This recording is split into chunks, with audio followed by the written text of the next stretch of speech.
नमस्कार दोस्तों, मैं सचिन मौर्य आपका दिल से स्वागत करता हूं एक और ज़बरदस्त, रोमांचक और दिमाग घुमा देने वाली कहानी में।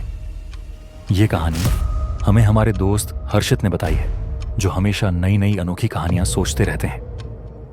अगर आपको साइंस फिक्शन, टाइम ट्रैवल, रहस्य और रोमांच पसंद है तो यकीन मानिए ये कहानी आपके रोंगटे खड़े कर देगी। तो बिना समय गवाए चलिए शुरुआत करते हैं। लेकिन रुको, अगर आपको यह कहानी पसंद आए तो लाइक, कमेंट और शेयर करना ना भूलें। और अगर आपके पास भी कोई ऐसी अनोखी कहानी है तो हमें कमेंट में जरूर बताइए। अगली बार हो सकता है कि हम आपकी कहानी लेकर आए। हर्षित और जय मोल बचपन के दोस्त थे। दोनों को विज्ञान में बचपन से ही रुचि थी और बड़े होते होते दोनों ने मिलकर एक ऐसे आविष्कार का सपना देखा जो दुनिया को हिलाकर रख दे। समय बीता और दोनों महान वैज्ञानिक बन गए। एक दिन अनेक सालों की मेहनत के बाद उन्होंने एक अद्भुत आविष्कार किया, टाइम मशीन। यह एक ऐसा यंत्र था जो किसी भी व्यक्ति को अतीत या भविष्य में ले जा सकता था। अपने आविष्कार की ताकत देखने के लिए दोनों ने पहली बार अपनी ही गुप्त प्रयोगशाला में टाइम मशीन का प्रयोग किया और अतीत में चले गए। वहां जाकर उन्हें एक अजीब चीज महसूस हुई। अतीत की घटनाओं को देखकर उन्हें समझ आया कि समय एक तरह से लिखा जा चुका है, लेकिन यदि कोई जानकारी मिल जाए तो उसे अपने हित में इस्तेमाल किया जा सकता है। इसी विचार से प्रेरित होकर दोनों ने एक नई योजना बनाई। वे भविष्य की जानकारी लेकर वापस आ सकते हैं और इसे इस्तेमाल करके धन कमा सकते हैं। दोनों ने टाइम मशीन का उपयोग करके भविष्य की जानकारी लेना शुरू किया। उन्होंने देखा कि कौन से खेल में कौन जीतेगा, कौन से शेयर बढ़ेंगे और किस सट्टे का क्या अंजाम होगा। धीरे धीरे दोनों ने इस जानकारी का पूरा फायदा उठाया और अपने आप को धन और शक्ति से भर दिया।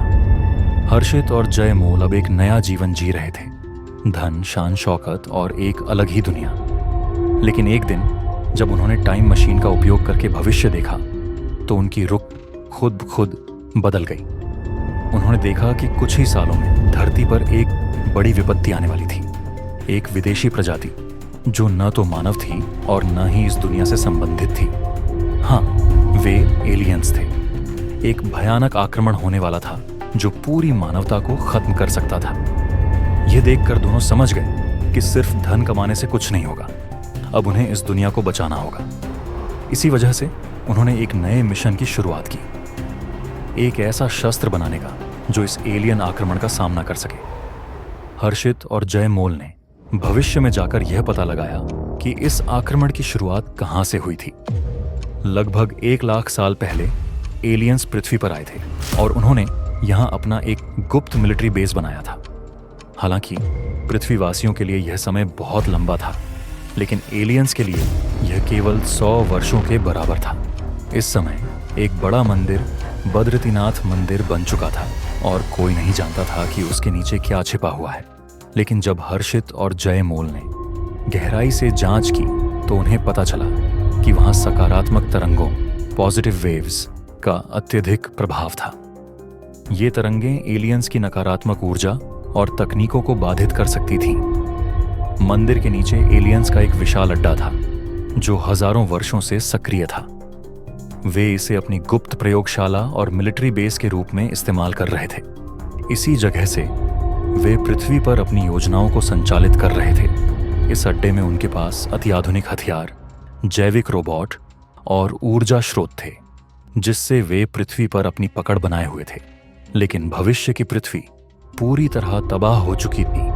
मानव सभ्यता का अस्तित्व लगभग समाप्त हो चुका था और बचे हुए लोग गुफाओं और बंकरों में छिपकर जीवन यापन कर रहे थे। एलियंस ने पृथ्वी को एक अपने प्रयोगों के लिए इस्तेमाल होने वाले ग्रह में बदल दिया था। यह देखकर हर्षित और जय मोल के रोंगटे खड़े हो गए। उन्होंने तय किया कि अब उन्हें इस विनाश को रोकना होगा और इसके लिए उन्हें अतीत में जाकर कुछ ऐसा करना होगा जिससे एलियंस की यह योजना नाकाम हो जाए। लेकिन सवाल यह था कि वे कहां से शुरू करें। उन्होंने गहराई से शोध किया और पाया कि मंदिर के नीचे के क्षेत्र में ऐसी ऊर्जा मौजूद थी जो एलियंस की तकनीक को निष्क्रिय कर सकती थी। अगर वे इस ऊर्जा का सही उपयोग कर पाते तो वे एलियंस को कमजोर कर सकते थे। हर्षित और जय मोल ने एक योजना बनाई। सबसे पहले वे अतीत में जाकर यह पता लगाएंगे कि एलियंस ने अपना बेस किस प्रकार बनाया और किस तकनीक से वे इतने वर्षों तक इसे छिपाए रखने में सफल रहे। इसके बाद वे उस तकनीक को निष्क्रिय करने के लिए एक विशेष तरंग उत्सर्जक यंत्र तैयार करेंगे जो मंदिर के नीचे की सकारात्मक तरंगों को कई गुना बढ़ाकर एलियंस के अड्डे तक पहुंचा सके। इसके अलावा उन्होंने सोचा कि उन्हें कुछ ऐसे प्राचीन ग्रंथों और सभ्यताओं की जानकारी जुटानी होगी जिन्होंने शायद इन एलियंस के अस्तित्व को पहले ही भांप लिया हो। यदि वे कोई ऐसा रहस्य ढूंढ पाते जो एलियंस के खिलाफ इस्तेमाल किया जा सकता था तो उनके जीतने की संभावना और बढ़ जाती। शोध करते हुए हर्षित और जय मोल को हमारे वेदों और ग्रंथों में कुछ महत्वपूर्ण जानकारी मिली। उन्होंने जाना कि जिन्हें हमारे पूर्वजों ने राक्षस कहा था वे वास्तव में एलियन ही थे। प्राचीन काल में देवताओं ने इन राक्षसों को पराजित करके पृथ्वी से खदेड़ दिया था, लेकिन उनमें से कई मारे गए थे। वेदों में इन्हें राक्षस कहकर वर्णित किया गया था। वेदों में ऐसे कई उल्लेख मिलते हैं जो संकेत देते हैं कि हमारे पूर्वजों को इन एलियंस के बारे में पहले से पता था। उदाहरण के लिए ऋग्वेद और अन्य ग्रंथों में विमान का उल्लेख किया गया है जिसे देवताओं द्वारा प्रयोग किया जाता था। शकुनी विमान, रुक्म विमान और पुष्पक विमान जैसी संरचनाएं उड़ने वाले यंत्रों की तरह लगती हैं, जो दर्शाती हैं कि प्राचीन समय में भी वायुयान मौजूद थे। महाभारत और रामायण में ब्रह्मास्त्र, पाशुपतास्त्र और वज्रास्त्र जैसे हथियारों का वर्णन है जो परमाणु हथियारों जैसे प्रतीत होते हैं। ये इतने शक्तिशाली थे कि एक ही वार में पूरी सभ्यता को नष्ट कर सकते थे।